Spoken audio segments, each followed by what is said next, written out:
నీకు తెలియదు బ్రహ్మ, ఆ ముసలి దాంతో ఇదే గోల్ అయిపోయింది.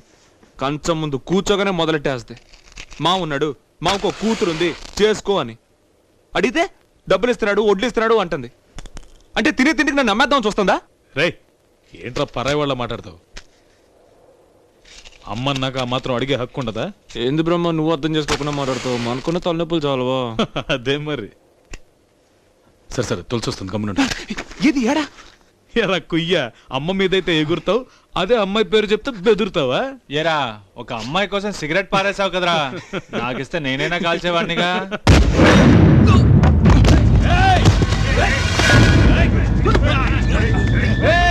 మీ అబ్బాయి ఎవరైనా చేస్తారా?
Hello Anantapuram police station sir, ఈడ పెద్ద కొట్లాట జరుగుతూ ఉండదు సార్.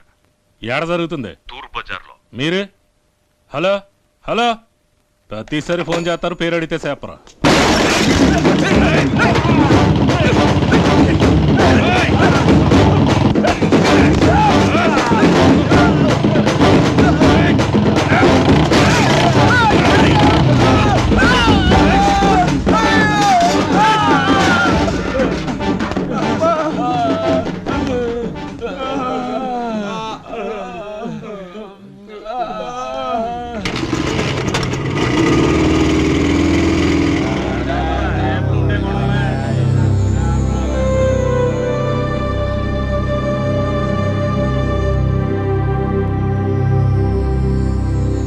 మీరెందుకమ్మా బాధపడతారు? మీరు చనివివ్వబట్టే వాళ్ళు అలా జులాయిలా తిరుగుతూ నెత్తికెక్కి కూర్చున్నారు. పోలీసులు 4 తగిలిస్తే బుద్ధైనా వస్తుంది. ఇప్పుడు మనం వెళ్ళి విడిపిస్తే వాళ్ళు ఈ జన్మలో మారరు. అదేం పట్టించుకో మాకు. చూడు, ఎంత కాదనుకున్నా అన్ని తమ్ముడే కదా. ఏడున్నంతకాలం ఈదులమిటే తిరిగేవాడు. అదే జైలుకు పోయి వస్తే చెడు సవాసాలబ్బి పాడైపోతాడు. అమ్మా ఆ లోపల నుండి వస్తేనే మన విలువ ఏంటో తెలుస్తుంది.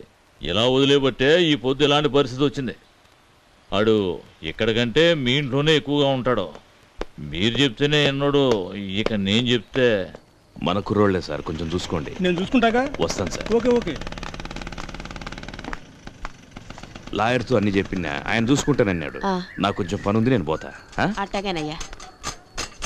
లాయర్కి ఫీజు ఇవ్వడానికి డబ్బులు ఉన్నాయి కదా. ఉన్నాయ్యా.